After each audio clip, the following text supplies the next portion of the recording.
Canada's restaurant industry is facing a perfect storm of challenges: rising food costs and labor costs, shifting consumer habits, and the lingering effects of economic uncertainty. For many operators, staying profitable while delivering a great guest experience has never been more difficult. To help us unpack these issues and explore practical solutions, I'm joined by David Hopkins. He's the president of the 15 Group, which is one of North America's leading full-service hospitality and consulting agencies. David, thank you so much for joining me today. Yeah, my pleasure. Thank you for having me. Well, let's start with the 15 Group. What is it you do? So we are Canada's leading restaurant consulting company. We really do two main things. I started the company 24 years ago, and it was to make restaurants more profitable. Okay. We are definitely the profit maximization experts. Doesn't matter if you're a small independent or a larger multi-unit group, we help restaurants maximize profit. That's half of what we do. And the other half is we create new concepts for whoever needs a restaurant concept. Hotels, wineries, golf courses, and often individuals who want to open a restaurant, will help them bring that to life. Okay, well, that makes you the perfect person to speak to today. So why don't we start with maybe just some common mistakes that you see restaurateurs make? I mean, I can tell you the most common mistake, and it was the same mistake that I started the company around 24 years ago. Mm-hmm. It's the same mistake we see today, and it's all around fiscal responsibility. Right. And if I had to pick one part of fiscal responsibility, most people don't believe this, but most restaurants have not actually costed and engineered their menu to maximize profitability. So, we do these new things in our company. We do these 2-hour profit workshops with restaurants. Right. And we just hit our 100th not long ago. And out of 100 profit workshops we did with restaurants, some of the multi-unit groups, some individual restaurants, I would say 85% roughly had not engineered their menu properly. Wow. That's a big number. Yeah. It's a big number. It's massive. And even large groups, we're working with, I think there are 15 restaurant group right now in terms of how to properly engineer and maximize their menu profitability. All right. So for anyone kind of, planning to open a restaurant for the first time, would you say that would be the most important part of the startup process, is making sure your pricing is set properly? I would say it's an important part of it, but if somebody's opening up a brand new restaurant, the really most important part is to plan it out properly and figure out how this thing's going to make money and what the return on investment is. So we do a lot of work, as I said, with people opening new restaurants. And the first part of it is doing a really detailed business plan.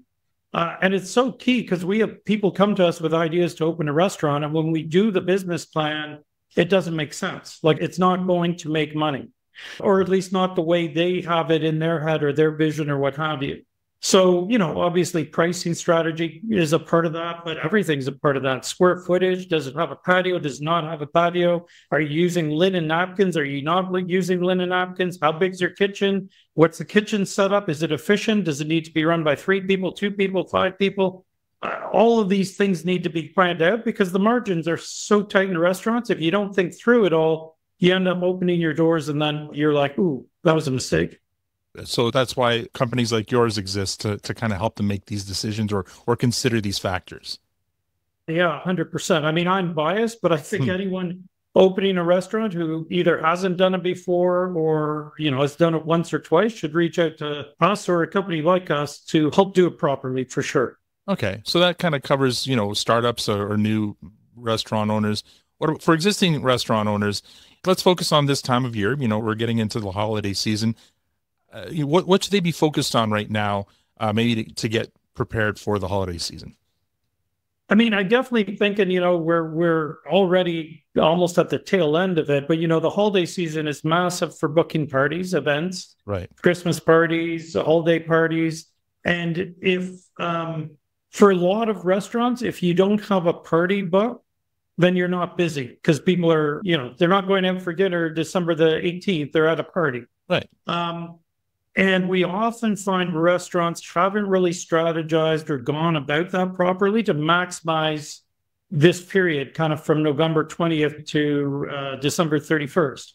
And this is such a critical time for restaurants to maximize that profitability, maximize that cash flow, because January for 90% of restaurants isn't great.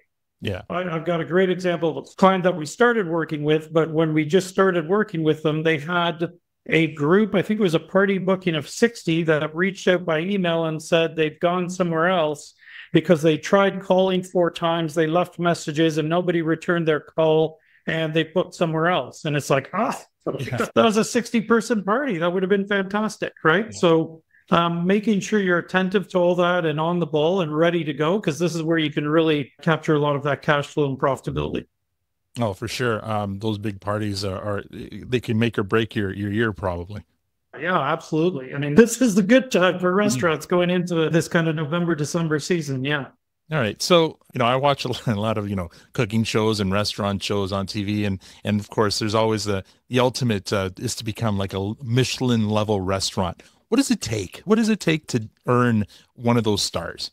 I'm going to answer this in kind of 2 ways. Sure. Definitely my VP of concept development, Alex Fraser, would be the one to talk about what does it take to get one of those stars. But I don't put a ton of faith into that whole process. I don't want to discount it because, when you get a star, you're on that list.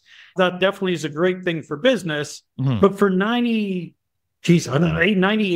of restaurants, they're never going to be on that list. And that's not what they're about. Right. And by that same token, I have been to some Michelin star restaurants that are way overpriced. The service wasn't great. Like it wasn't out of this world.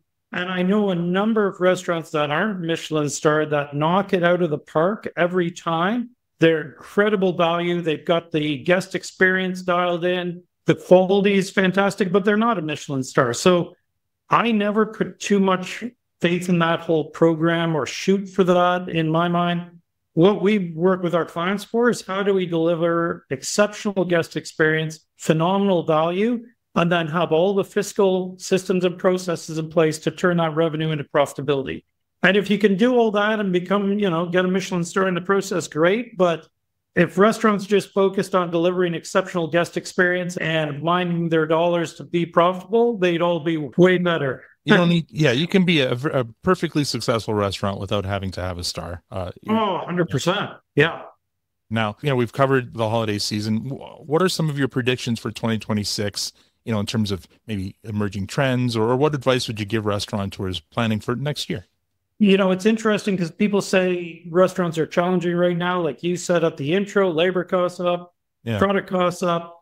And I always say, I've been in this business, 35 years now. I started the 15 group 24 years ago. And it's always been the same old story. Like I remember 2009, 2010, I think it was poultry prices were through the roof. Right. 2015, I think it was, we had a massive lift in minimum wage. Wage costs went up.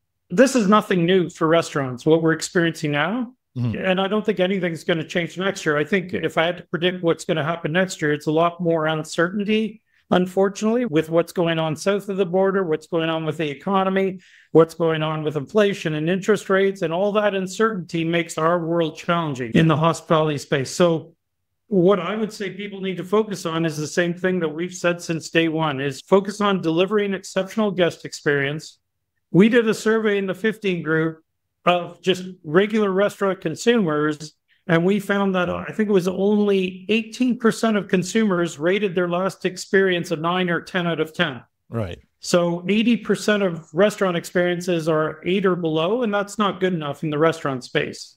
If I go to a hardware store and buy a hammer, an 8 out of 10 is perfectly okay, but in a restaurant, an 8 out of 10 is not good enough. So restaurants need to really focus on how do I deliver guest experience and elevate that guest experience. And then, like I said, they need to focus on fiscal responsibility, because that next to revenue, lack of fiscal responsibility is the biggest killer in a restaurant. And especially, like you said, when labor costs are going up and product costs are going up, you need to be all over that if you're actually going to make any money at the end of the day. So I think next year is going to be another challenging year, but it's not much different than the last 20 years. But I think restaurants who really focus on what they need to do to be successful and execute it are going to do just fine. Now, an emerging disruptor in many industries, obviously, is AI. And I'm wondering if this is also the case in the restaurant or hospitality industry. Are you seeing AI disrupting there? I'm definitely not an AI expert. I'm very open to AI. I think there's a good way to use it at the moment, and there's a not good way. Sure. And I think the good way is doing things that can, well, obviously time-saving things. Right. So, for example, if you're opening a restaurant and you've got a bunch of bullet points on different job descriptions for all your different positions, and you feed it into AI and say, hey, make me a job description based on these bullet points, great. If you have a bonus plan for your management team and you know how you want it to work and you frame it up and you feed it in and say, spit me in the bonus plan, great. I think those kinds of things are great.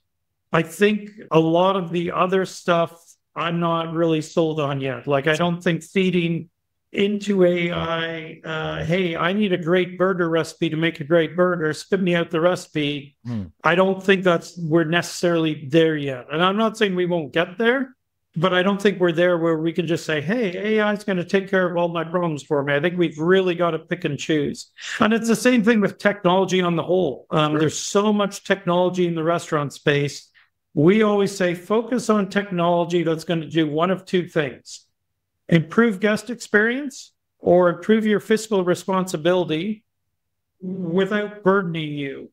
And we go into so many restaurants that have all these technological things going on, and they're spending all their time in the office making all their technology work, and their guest experience is horrible, and they're not minding their dollars properly. So I think right now, with the way everything's going, AI technology, it can be very useful, but you've really got to be smart about what you use it for and what you don't. Your point about technology is triggering something in my memory. In the last month, now on 2 occasions now, I've been to a restaurant and been served by a robotic waiter. And and it's funny because in both cases, there were very different experiences. I was up in Ottawa back in September. I was in an all-you-can-eat Japanese restaurant. And in that case, it was actually a positive experience. And it made sense because, I was placing my order or asking for more, and it was bringing it out, no problem. But Right. just last night, I was at another place here in Toronto, and the waiter couldn't get around the restaurant, right? There wasn't enough room.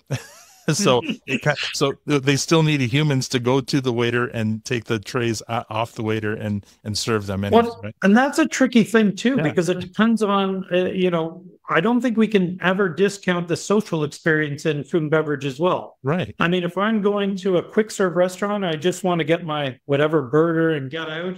The quicker, the easier, robot, not robot, that's all fine. But often we go out to a restaurant for a social experience. I think we got to be really careful that we don't remove the social experience out of it. Yeah, and in the case of the Toronto establishment, the service was great, but it was just kind of comedic to watch the robot get stuck in one spot, and then they had to be served anyway. So yeah, to your point, technology used properly or in the right context is obviously a positive thing. Yeah. David, if folks want to learn more about the 15 group, where would they go? They would go to our website's probably the best place, the15group.com. I'm pretty sure you can write out the 15 group or click the 15group.com. We have offices in Toronto and Vancouver. We have a team of 32 people, and we work all across Canada and even down in all of North America. Wow. But yeah, we'd love to hear from anyone who wants to reach out and do a little bit better. All right. Well, thank you so much for your time today, David. My pleasure.